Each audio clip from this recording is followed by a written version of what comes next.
बिस्मिल्लाहिर्रहमानिर्रहीम अस्सलाम वालेकुम क्लास। जैसे कि हम लोग जो है वो चैप्टर नंबर 3 को डिस्कस कर रहे थे। हम लोग अच्छे से पीरियोडिक टेबल को समझ के आ गए थे। अगर अभी तक आप लोगों ने ये लेक्चर नहीं देखा तो सबसे पहले जाइए लेक्चर देखें, फिर आप लोग के लिए ये चीज़ कोई मुश्किल नहीं होगी। ठीक हो गया।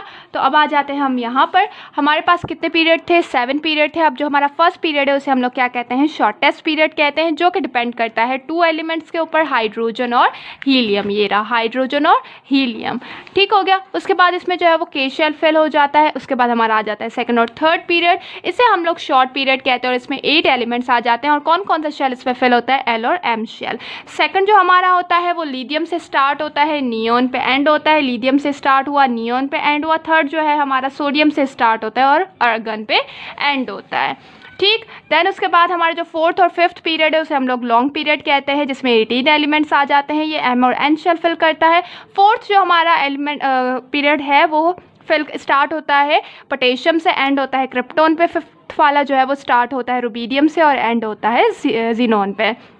देन उसके बाद सिक्स पीरियड जो हमारा है उसे हम लोग लॉन्गेस्ट पीरियड कहते हैं। इसमें 32 एलिमेंट्स आ जाते हैं, जो कि स्टार्ट होता है सीजियम से लेकर रेटोन तक। देन उसके बाद जो है वो हमारे पास इसमें जो है वो इन द बॉटम जो है 14 एलिमेंट्स आ जाते हैं, जिसे हम लोग क्या कहते हैं? लेंथनाइड्स कहते हैं। ये जो है हमारे पास क्या कहलाते हैं? लेंथनाइड्स कहलाते हैं। देन उसके बाद जो है वो हमारे पास 7 पीरियड आ जाता है, जो कि इनकम्प्लीट पीरियड होता है। और जो है ये स्टार्ट होता है फ्रांसियम से, और उसके बाद अभी तक जो है वो इसके एलिमेंट्स हमने देखने हैं, इसीलिए हम इसे क्या कहते हैं? इनकम्प्लीट पीरियड कहते हैं। ठीक हो गया। देन उसके बाद जो है वो हमारा जो इसके बाद जो है वो जो 14 एलिमेंट्स नीचे इसके पीरियड के होते हैं, जिसे हम लोग क्या कहते हैं? एक्टिनाइड्स कहते हैं। ठीक। देन उसके बाद जो है वो हम लोग आ जाते हैं ग्रुप में। वही बात यहाँ पर लिखी हुई है कि सिर्फ हाइड्रोजन को हटा के जितने भी पीरियड हैं वो स्टार्ट होते हैं किससे? एल्कलाइन मेटल से, और एंड होते हैं किस पे? नोबल गैसेस पे। ठीक। देन ग्रुप्स जो है वो हमारे पास क्या है? 8 वर्टिकल कॉलम्स है, जिन्हें हम लोग ग्रुप कहते हैं, जो कि डिवाइडेड है सब ग्रुप ए और सब ग्रुप बी में। सब ग्रुप ए को मेन और रिप्रेजेंटेटिव एलिमेंट कहते हैं, जो कि हम सीख के आए, और बी को हम लोग ट्रांजिशन एलिमेंट्स कहते हैं।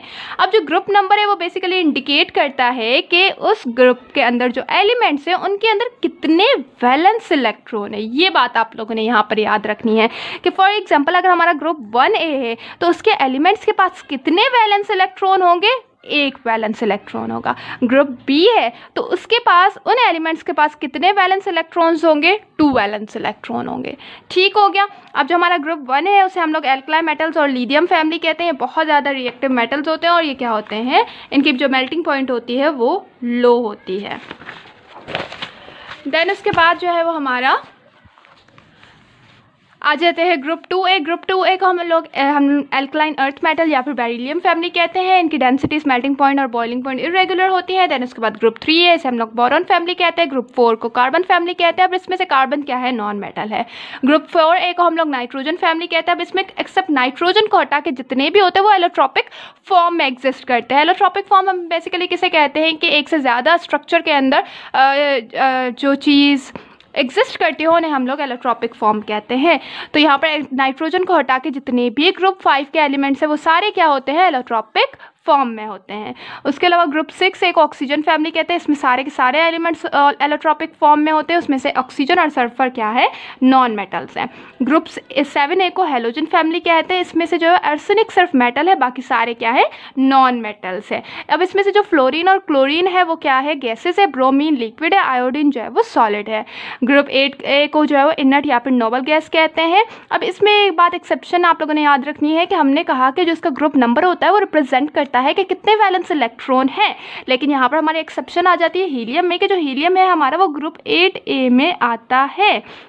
लेकिन यहाँ पर क्या होता है कि इसके अंदर कितने वैलेंस इलेक्ट्रॉन होते हैं? 2 होते हैं। जबकि हमने पढ़ा है कि यहाँ पर कितने होने चाहिए? 8। तो बाकी सब में 8 होंगे इस ग्रुप में, जस्ट हीलियम को हटा के उसमें कितने होते हैं? 2 होते हैं। ठीक हो गया। उसके बाद जो हमारा ग्रुप 1B से लेकर 8B तक जितने भी एलिमेंट्स होते हैं वो क्या कहलाते हैं? ट्रांजिशन एलिमेंट्स कहलाते हैं। और ये जो ग्रुप होते हैं वो सारे मेटल्स होते हैं। इनके वैलेंस शेल इनकम्प्लीट होते हैं और उनके बैलेंस शेल क्या होते हैं? इनकम्प्लीट होते हैं। ठीक हो गया। अब हमारा आ जाता है न्यू टॉपिक, जो कि हमने पढ़ा कि हमारा जो इलेक्ट्रॉनिक जो हमारा पीरियोडिक टेबल है वो डिवाइडेड होता है कुछ ब्लॉक्स में, जिसे हम SPDF ब्लॉक कहते हैं। तो हमारा जो S ब्लॉक है उसमें बेसिकली कौन से एलिमेंट्स आ जाते हैं, ग्रुप 1A से लेकर ग्रुप 2A तक S ब्लॉक में आ जाते हैं, जिनकी electronic configuration NS1 to NS2 होती है। P ब्लॉक में 3A से 8A 7A और उसके बाद जो है 0 ग्रुप जो नोबल गैसेज है वो आ जाती हैं और इनकी इलेक्ट्रॉनिक कॉन्फ़िगरेशन क्या होती है, NP1 to NP6 होती है। उसके अलावा जो हमारा D ब्लॉक है उसे हम लोग आउटर ट्रांजिशन एलिमेंट्स कहते हैं और ये ग्रुप स्टार्ट होता है 3 से 12 तक। 3 से 12 जो एलिमेंट्स होते हैं ग्रुप के उसे क्या कहते हैं हम लोग, D ब्लॉक कहते हैं।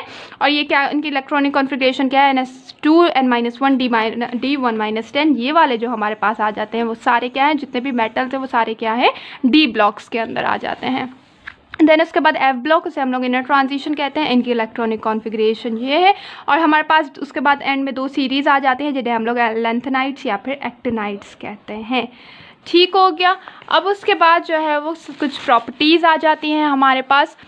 अब हमारे पास जो है वो सबसे पहले आ जाता है एटॉमिक साइज़ या फिर एटॉमिक रेडियस। ठीक है, अब हम लोग को पता है कि भाई एटम हमारे पास इतना छोटा होता है कि हम जो है वो उसका साइज़ मालूम नहीं कर सकते। तो हमने क्या किया कि दो एटम्स के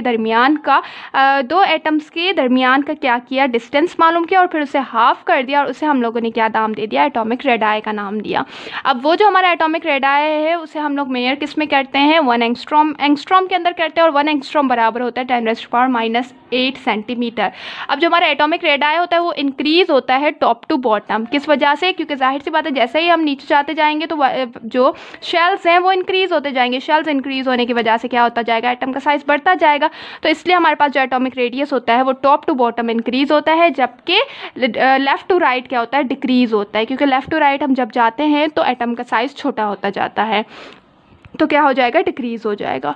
मतलब कि हमारे पास अगर ग्रुप में आ जाए कि ग्रुप में हमारा एटॉमिक रेडियस क्या होता है, इंक्रीज़ होता है और पीरियड में क्या होता है, डिक्रीज़ होता है। देन उसके बाद जो है वो हमारे आयोनाइजेशन एनर्जी आ जाती है। आयोनाइजेशन एनर्जी बेसिकली क्या होती है कि हमें इलेक्ट्रॉन को उसके गैसियस स्टेट में इलेक्ट्रॉन को रिमूव करवाने के लिए जो एनर्जी रिक्वायर्ड होती है उसे हम लोग क्या कहते हैं, आयोनाइजेशन एनर्जी कहते हैं, जो कि मेजर की जाती है जूल पर मोल में। और हाइड्रोजन की आयोनाइजेशन एनर्जी कितनी है, 1312 किलोजूल पर मोल है, जो कि लेफ्ट टू राइट इंक्रीज होती है और टॉप टू बॉटम डिक्रीज, मतलब इसका अपोजिट हो गया। क्यों, क्योंकि जाहिर सी बात है भाई जब शेल्स बढ़ते जाते हैं इलेक्ट्रॉन न्यूक्लियस से दूर होता जाता है तो उसकी जो अट्रैक्शन होती है वो कम हो जाती है। तो हम जो है वो इजीली इलेक्ट्रॉन को रिमूव कर सकते हैं। तो इसलिए जैसे ही वो नीचे जाता जाएगा तो उसकी आयोनाइजेशन एनर्जी जो है वो क्या होती जाएगी, डिक्रीज होती जाएगी। कम एनर्जी हमें चाहिए होगी इलेक्ट्रॉन को रिमूव करने के लिए, जबकि लेफ्ट टू राइट वो छोटा होता जाएगा, अट्रैक्शन और बढ़ती जाएगी तो हमें एनर्जी ज़्यादा रिक्वायर्ड होगी। तो इसलिए हमारी जो left to right ionization energy है वो क्या होती है, इंक्रीज होती है। उसके बाद हमारे पास आ जाता है electron affinity. Electron affinity basically क्या है कि जब हम जो है वो किसी इलेक्ट्रॉन को ऐड कर पाएँ उसके लिए जो हमारे पास अमाउंट ऑफ एनर्जी रिलीज होती है उसके लिए हम क्या कहते हैं, इलेक्ट्रॉन एफिनिटी कहते हैं, जो कि किलोजूल पर मोल में जो है यूनिट है, किलोजूल पर मोल।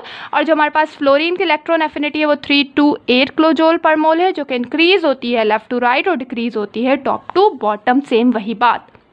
देन शील्डिंग इफेक्ट में आप लोगों ने ये बात याद रखनी है कि जो हमारे शील्डिंग इफेक्ट है उसमें जो हमारी जो शील्डिंग इफेक्ट जो है वो इंक्रीज होता है डाउन द ग्रुप। जैसे ही हम नीचे जाएंगे तो वो क्या होगा, इंक्रीज होगा, जबकि पीरियड में हमारा मतलब लेफ्ट टू राइट क्या होता है, रिमेन सेम होता है। देन उसके बाद इलेक्ट्रोनेगेटिविटी क्या है कि एबिलिटी किसकी, एटम की, कि वो किस तरह से अट्रैक्ट कर रहा है किसी भी इलेक्ट्रॉन को, तो उसे हम लोग क्या कहते हैं, इलेक्ट्रॉन नेगेटिविटी कहते हैं। तो हमारे पास जो इलेक्ट्रॉन नेगेटिविटी है वो लेफ्ट टू राइट इंक्रीज होती है, जबकि टॉप टू बॉटम डिक्रीज होती है। फ्लोरीन की इलेक्ट्रॉन नेगेटिविटी 4 है, क्लोरीन की 3.2 है, ब्रोमीन की 3 है और हमारे पास आयोडीन की 2.7 है। ठीक हो गया, यहाँ पर हमारा ये चैप्टर ख़त्म होता है। अब इसके बाद जो हम इसके ढेर सारे MCQ सॉल्व करते हैं नेक्स्ट लेक्चर। आई होप ये लेक्चर आप लोगों को समझ आ गया होगा। फिर भी कोई भी क्वेश्चन हो तो आप ज़रूर पूछ सकते हैं। थैंक यू बेटा, खुदा हाफिज़।